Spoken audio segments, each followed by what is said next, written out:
Voilà. Donc ça, c'est l'application LOAS, l'application que j'ai développée depuis enfin, fin décembre, milieu décembre. Donc ça m'a pris quelques mois quand même pour la faire. J'en suis très content parce que je l'utilise régulièrement. C'est une application que j'ai appelée Simple Trade Calc, tout simplement parce que ben c'est simple et c'est pour calculer les trades. C'est- Voilà, de manière très vulgaire, très vulgairement résumée, c'est ça. Mais en vrai, c'est quelque chose qui m'a demandé donc pas mal de temps. Le but du projet, en fait, c'est j'avais mis ça de manière très archaïque sur le site Les Occasions Seb, sur l'OAS, donc. Mais ça m'allait pas trop parce que déjà pour y accéder, c'était compliqué, il fallait aller sur Internet, etc. Quand on est sur téléphone, bah, c'est très pénible en fait, c'est très peu confortable d'aller sur un site Internet. Donc bah, finalement, je me suis dit, pourquoi pas le mettre en app? J'ai fait des apps, il y a une app il y a quelques années, il y a pas mal d'années en arrière. Et je me suis dit, bon, bah, ça, voilà, ça n'a pas dû beaucoup évoluer, c'est pas dû beaucoup changer, c'est toujours un peu la même chose. Et non, c'est pas du tout la même chose. Ça s'est beaucoup complexifié, en fait.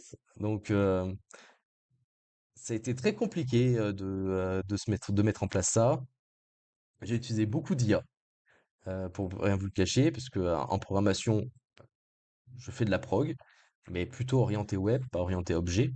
Donc, bah, il a fallu me replonger déjà dans le JavaScript, parce que j'avais déjà fait du JavaScript, mais il a fallu m'y replonger dedans, et surtout apprendre un nouveau langage, qui est un langage qui est lié à Google Play, qui est, enfin, je l'ai pas en tête tout de suite, parce que j'ai beaucoup trop de langages dans la tête, mais en tous les cas, c'est un langage qui est vraiment spécifique à Google. Donc c'est en ça que ça m'a pris pas mal de temps. Et il a fallu, du coup, créer l'interface utilisateur, il a fallu créer et la petite animation, que vous avez vue peut-être au début, bah, il a fallu la créer de 0 tout du moins. Donc plutôt compliqué et puis, bien sûr, il a fallu penser, son utilisation, sa pertinence aussi parce que, peut-être c'était pas forcément pertinent de créer une application, pour ça. J'aurais pu juste faire un petit logiciel pour moi et puis basta. Et puis bon, bah, on m'a invité à faire ça pour partager à tout le monde. Et puis voilà, je me suis mis à fond. Et finalement, bah, j'ai accouché de ce petit bébé. Donc Simple Trade Calc, STC pour les intimes. Et, euh, et voilà, donc en fait, de quoi c'est parti? Donc c'est parti, alors avant que ce soit même sur le site web, c'est parti du fait que j'étais sur un budget et au début je mettais des 1 $, voilà, pour trader parce que je savais pas et je voulais pas prendre trop de risques. Le problème c'est quand on met 1 $ et quand on sort, quand on se pense en bénéfice, eh ben, finalement on n'est pas forcément en bénéfice parce qu'il y a les frais, il y a les frais de plateforme notamment. Et je me suis dit, putain, c'est quand même dommage. Et puis, je voulais avoir des choses rapides parce que c'est-à-dire que quand vous dites, voilà, pour pas prendre de risques, je veux juste sortir 1 ou 2%, comment vous faites en fait pour le calculer comme ça de tête quand c'est des chiffres à virgule et souvent à rallonge?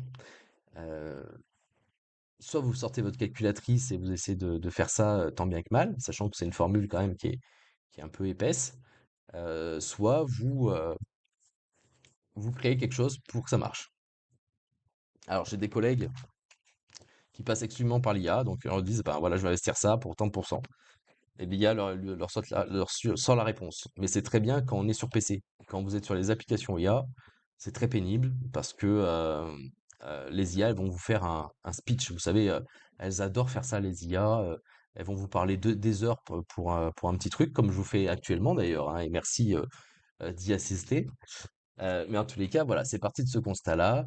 Et je me suis dit, ben, si moi ça m'inquiète, si moi j'ai besoin de ça, c'est que peut-être d'autres personnes ont besoin de ça.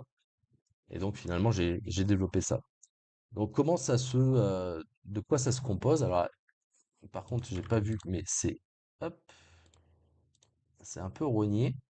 Alors, je vais essayer de vous mettre plus mieux bien, hein. Voilà, voilà, tac. Bon, mais je pense qu'on le voit un peu mieux. Donc l'idée, c'est d'avoir plusieurs éléments. Déjà, j'ai repris un peu, bah, comme étaient, toutes les applications, hein, finalement, avec, une interface, en pied de page, donc, pour switcher entre plusieurs pages. Donc vous voyez là, vous avez mode simple, mode avancé, la FAQ, le crédit, les liens. Voilà, j'ai voulu que ce soit vraiment, efficace. Et puis, j'ai fait la calculatrice. Donc la calculatrice, c'est quoi? Vous avez, le chiffre que vous voulez investir, je sais pas, imaginons 10 euros, enfin 10 dollars. Vous mettez d'ailleurs votre stablecoin, hein, en dollars, en USDT, USDC, hein, si maintenant on est en Europe, donc pour ceux qui y sont, c'est USDT, USDC sans USDT, sauf sur certaines plateformes. Euri, ERC, enfin voilà, j'en ai mis quelques-unes. En tous les cas, vous mettez ce chiffre, ça change pas le résultat, hein, les chiffres restent les chiffres. Et puis, vous mettez le prix actuel du token, vous mettez la fourchette que vous voyez, hein, finalement, si le token il oscille entre 1 dollar et 1,0001 $, vous mettez 1 dollar, par exemple. Et vous mettez le profit que vous désirez avoir. Donc là, je vais vous prendre l'exemple. Donc là, disons qu'on va mettre 10. Le prix actuel du token, je sais pas, il est à, on a dit 1,05. Et vous voulez faire, pour pas prendre de risque, vous voulez vous faire un petit 3%. Ce qui est pas grand-chose, hein, ça fait 30 centimes. Voilà. Hop, vous faites calculer, et là, ça vous calcule le point d'équilibre, donc c'est-à-dire si on veut faire 0%, enfin, on ne veut pas se faire de bénéfice, voilà, c'est ce chiffre-là, on peut sortir à 1,0521 de la plateforme. Euh, Avec nos 3%, il faut mettre 1,0837. Et puis du coup, le montant qu'on aura gagné, ça sera 10,30, et bien sûr, notre profit sera 30 centimes. Voilà, très très simple, très efficace, je pense. Heu voilà, alors comment ils calculent en fait le taux? Et en fait, là, comme vous voyez en haut à droite, tout à fait en haut à droite, c'est dommage, j'ai pas le ah si, j'ai un pointeur. Je sais pas comment ça marche ce truc. Bon, bah, c'est pas comme ça. Bon, bah, ça sera pas tout de suite. Hem, ah, c'est dommage, je peux pas mettre un petit pointeur. J'utilise SmartView, hein, si vous connaissez, mais j'ai pas de pointeur dessus. Bon, bah, écoutez. En haut à droite donc, vous avez, ma sélection avec un petit logo et vous avez Maker. Et en fait, ça, c'est mon profil.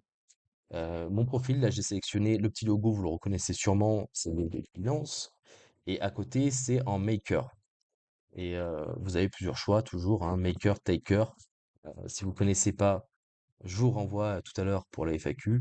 Dans tous les cas, vous avez ce profil-là. Donc, le profil, il récupère le taux de la plateforme et il convertit automatiquement sur vos calculs.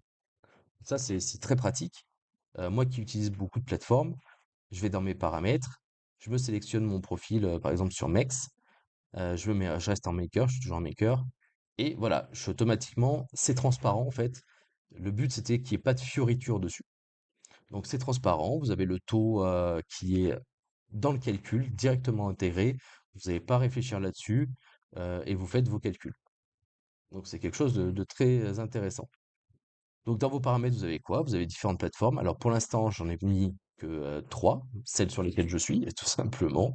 Budget, Mex et Binance. Et vous avez personnalisé, si vous mettez un taux personnalisé, ou même si, je sais pas, vous faites des comptes à terme et vous voulez mettre un taux personnalisé pour les comptes à terme, bah, c'est possible aussi là-dessus. Voilà. Vous avez le type d'utilisateur, donc vous avez maker ou taker. Alors, juste pour vous le dire de manière très succincte, maker, en fait, c'est quand vous dites que vous allez sortir sur tant de sommes et qu'on n'a pas cette somme dans le carnet d'ordre immédiat. Donc, par exemple, si vous faites je sais pas, vous voulez sortir à 1 dollar, vous mettez 1,05 $, et ben vous êtes un maker. Si vous voulez sortir immédiatement au marché, vous êtes un taker. Et du coup, les frais sont plus élevés sur les plateformes. C'est normal, puisque quand en fait vous dites que vous allez partir dans X temps, la plateforme elle a le temps de calculer sa masse financière en temps réel. Mais quand vous dites que vous partez au marché, le problème c'est que la plateforme elle n'a pas le temps de calculer sa masse financière, donc elle va augmenter les tarifs pour la personne qui sort en marché. Pareil pour les personnes qui définissent un take profit, un TP. Eh ben, un TP, c'est comme au marché, en fait. Le problème, c'est que la personne restera taker tout le temps. Donc, elle paiera le maximum de frais. Donc, moi, je préfère sortir en prévision. En fonction des plateformes, le nom est différent. Mais je préfère sortir en prévision. Voilà, donc en tous les cas, vous avez les différents profils correspondants, que vous entriez ou que vous sortiez. Vous avez maker, taker, taker, maker ou que maker. Enfin bref, tout ça est prévu sur l'application. Qu'est-ce qu'on a d'autre? Vous voyez mon nombre d'utilisations restantes. Ben, en fait, j'ai mis 10 utilisations gratuites. Le but, c'est que ce soit un peu rémunérateur, parce que ben, il faut savoir que j'ai payé pour rentrer sur Google Play, parce que Google Play, ils choisissent de ne pas faire gratuit, hein. Il y a plein d'applications payantes et ils se payent grassement, très grassement, que ce soit par des abonnements, etc. Quand une application propose un abonnement, il faut savoir que Google se récupère une partie quand même, hein. Donc, ils sont payés très, très, très grassement, mais ils vont quand même vous prendre du pognon pour développer une application. Bon, ça, ils l'ont toujours fait pour le coup, mais ça reste un peu moyen en tous les cas. Et puis il y a beaucoup de processus, il y a beaucoup d'étapes. Bon, je vous passe les détails, mais il m'a fallu en tout cas faire une version bêta avec un certain nombre de personnes, etc. C'est un peu dommage. Vous avez le mode avancé. Et ça sera des perspectives. Je reviendrai tout à l'heure dessus. Vous avez la FAQ, donc tout ce que je vous ai décrit sur MakerTaker, sur le Profinet, etc. J'ai remis l'explication de manière très simple sur cette partie-là. Alors, par exemple, je sais pas, prix de vente cible, c'est le prix auquel vous devriez viser à vendre vos tokens pour atteindre le profit désiré. Pardon. C'est basé sur le point d'équilibre et votre pourcentage de profit. Alors, ça peut paraître bizarre comme ça, ou pas, ou obscur, mais en fait, il faut lire dans l'ordre, en fait. J'ai essayé de faire quelque chose qui se suit. Le point d'équilibre, par exemple, c'est le prix auquel vous voulez récupérer votre investissement. Donc, si vous mettez 10 euros, le point d'équilibre, c'est vous récupérez 10 euros. Donc, c'est en fait, c'est sans bénéfice et sans perte, tout simplement. Donc voilà, je vous ai fait une petite FAQ sympa. Sur les crédits, bien sûr, j'ai mis les trucs d'usage, hein, politique de confidentialité, conditions générales, le numéro de version, etc. Vous avez le petit logo LOAS au milieu, hein. On perd pas le fil. Je l'ai traduit en plusieurs langues. Enfin, l'IA l'a traduit en plusieurs langues, parce que moi j'en serais bien incapable. L'anglais, ok, mais le reste, pas fou. Et la politique de confidentialité, le point sur lequel j'attire beaucoup l'attention, tout simplement parce que j'ai pas créé de base de données externe, c'est que stocké sur le téléphone des personnes. C'est-à-dire que moi, euh, il n'y a rien qui est stocké sur un serveur quelconque. D'ailleurs, il n'y a pas de site sur lequel va Trade Calc pour récupérer telle ou telle information. Donc, il n'envoie rien et il récupère rien. Donc, pour l'utilisateur, c'est un gage de sécurité qui est quand même assez important, même très important. Donc, avec cette application, contrairement à certaines que j'ai vues, et c'est ce pourquoi moi j'ai choisi d'ailleurs ça, c'est un peu pour me démarquer, c'est qu'il n'y a pas d'informations qui sortent, tout simplement. Il n'y en a pas qui rentrent. Si ce n'est bien sûr les trucs Google, c'est-à-dire est-ce que vous avez cliqué sur le lien Google ou est-ce que vous avez utilisé l'application ou est-ce que votre application a buggé. Voilà, c'est ce que Google récupère généralement. Mais moi, je ne récupère rien. Voilà, tout simplement, pour le coup, c'est assez clair, c'est assez net. Voilà. Les liens, bon ben du coup, si les gens l'utilisent en gratuit, il faut quand même que j'arrive à me rémunérer un peu. Voilà, c'est des liens partenariaux, euh, voilà, basiques. Il y a pas de piège, hein. Pour certains d'entre vous, les connaissez déjà, hein, c'est sur le site de l'OAS. Pour les autres, ben, ils sont là. Voilà, ça aide pas beaucoup hein, généralement, mais en tout cas, ça aide les gens qui veulent se lancer, puisque pour certains sites, il y a un petit bénéfice qui est versé au début, donc ça peut être sympa. Il y a la page X de l'OAS et de l'application. C'est plutôt la page de X de l'application, pardon, et le Telegram de l'application aussi qui sont mis dessus. Ah, basique, hein, on a quelque chose de très très basique. Alors la page avancée, ça va être sur les projets à venir début de l'année prochaine, je pense. Donc le but en fait, ça va être, alors vous voyez que le mode simple c'est pour le spot, et j'aimerais beaucoup faire un mode simple pour les comptes à terme, les futures. Et c'est très dur. C'est très dur parce que ce sont pas les mêmes calculs, la façon de faire est très différente et faire quelque chose de simple, c'est vraiment très compliqué. Donc pour l'instant, je suis en train d'essayer de penser les choses dans ma tête et pour le coup, si j'arrive en fait à faire de la vente, pour cette application, je pourrais, développer, avec quelqu'un pour le coup, parce que ça sera beaucoup plus complexe, quelque chose de beaucoup plus solide, notamment sur le côté compte à terme. Compte à terme, ça marche pas du tout pareil que le spot. Il y a beaucoup plus d'options, c'est beaucoup plus, opaque, on va dire. J'aimerais beaucoup faire pardon, un profil, qui permette de conserver un ensemble, de paramètres assez importants. Parce que généralement, quand on débute, ça ne sera pas pour les débutants effectivement, mais quand on débute, on va un peu faire, tâter un peu le terrain, essayer des différentes choses. Et quand on commence à connaître et quand on a nos habitudes sur les comptes à terme, on fait d'une certaine façon les choses. euh, on rentre sur un jeton d'une certaine façon, et c'est pas sur un jeton, mais bon, bref, sur le compte du jeton d'une certaine façon, on sort d'une certaine façon, etc., etc. C'est beaucoup plus différent que le spot. Donc, j'essaie d'imaginer en fait quelque chose qui soit vraiment une interface simple, mais pour vraiment ce type de trading qui est particulier. Donc voilà, je pense la chose. Et puis l'idée, ça va être bien sûr, là par contre, ce sera effectivement complètement payant pour le coup, parce que ça va être quelque chose qui va demander beaucoup de ressources. Et pour le coup, là, peut-être que l'application entière devra évoluer pour avoir quelque chose d'externalisé, pardon. Enfin, je sais pas encore. Peut-être que ça peut être local. Enfin bon, je verrai. Je veux pas vendre la peau de l'ours, hein. On verra tous ensemble de toute façon, parce que si vous adhérez à cette application, vous verrez qu'il y a beaucoup de possibilités futures.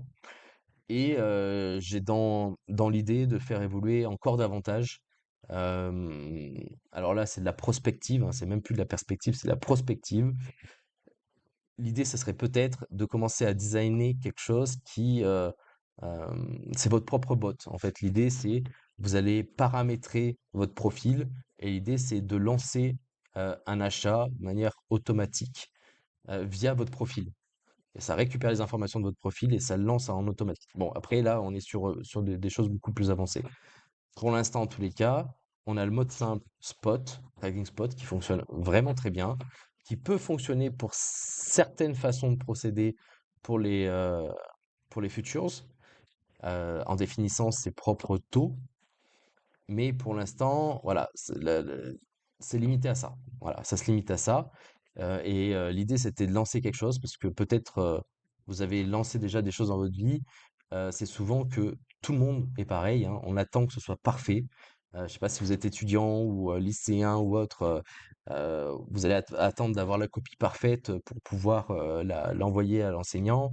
Ou si vous êtes au boulot, vous allez peut-être attendre que je sais pas, votre maintenance, votre projet, etc., soit le plus finalisé possible pour lancer.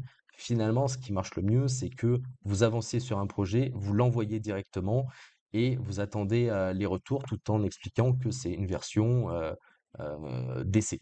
Voilà, c'est un peu l'idée, c'est de faire quelque chose, se lancer. Vous voyez, l'interface utilisateur encore est pas très belle. On a quelque chose qui est encore très froid, on va dire, pour moi en tout cas.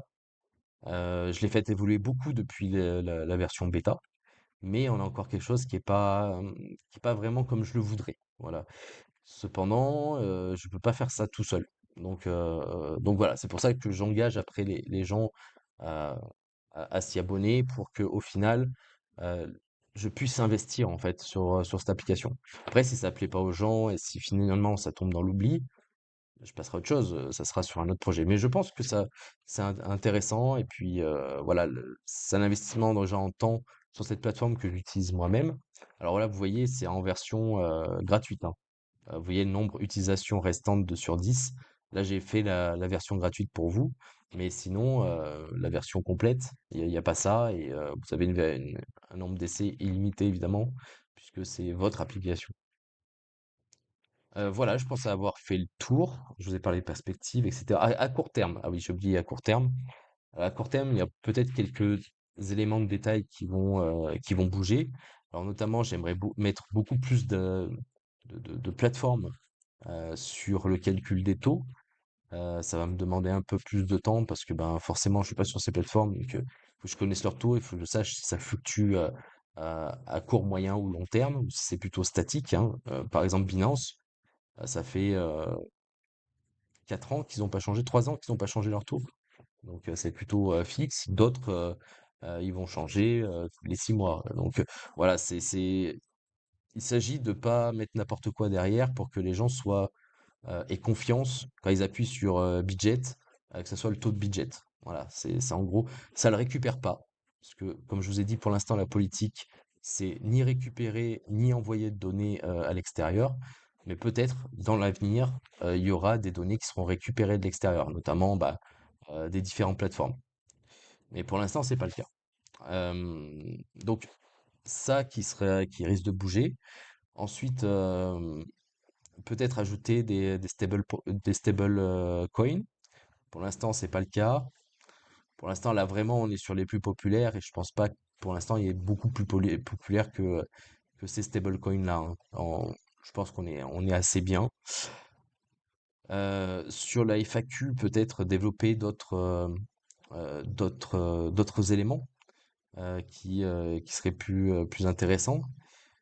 Et puis, bien sûr, ben là, ce qui va commencer à se faire, et c'est l'objet également de cette vidéo du jour, hein, qui sera sûrement découpée et shortée, c'est de créer de la com. Voilà, de créer de la com, et l'idée, c'est bien sûr, de commencer à vendre, à vendre des abonnements pour pouvoir finalement développer cette application qui, je pense, a un bon potentiel. Euh, Derrière, à court terme, c'est d'utiliser quelque chose comme ça qui puisse être utile à chacun. Et la vision à moyen et long terme, c'est pourquoi pas d'en faire un vrai outil de trading qui resterait simple pour tout le monde, sans graphique, sans rien, etc. Je sais que si vous êtes comme moi, j'aime beaucoup aller sur TradingView, j'aime beaucoup aller sur les sites qui produisent les graphiques, mais j'utilise pas forcément les graphiques des plateformes. Parce que les graphiques des plateformes, ils ont souvent un temps de latence. C'est souvent des éléments qui manquent de prédictibilité. Ah, bien sûr, je les ouvre, mais voilà, ça manque de clarté, de prédictibilité. Et on peut, c'est du mono source, quoi. Donc, euh, donc voilà. Bon, j'espère que cette petite vidéo, qui est un peu longue, hein, parce qu'on en est déjà à 1h19, cette vidéo qui est plutôt longue du coup, vous aura apporté quelques éclairages sur les choses qui sont en cours et les choses qui sont à venir. J'ai d'autres idées, hein, je vous ai un peu abreuvé de pas mal d'éléments, mais il y a également ce côté token que j'ai toujours en tête. Pour l'instant, malheureusement, ça en pose pour les raisons du revienne. Mais j'espère que c'est quelque chose qui va tendre à évoluer sur du positif. Dans tous les cas, voilà, vous avez pas mal d'éléments déjà. C'est une vidéo déjà qui est extrêmement longue. Merci pour vous si vous avez tenu jusque-là. Et puis, je vous dis à très bientôt. Et en attendant, et ben, passez du temps avec nous, téléchargez cette application, venez nous rejoindre sur les réseaux Telegram et aidez-nous en prenant un petit forfait avec, avec notre programme. Merci à tous, à très bientôt.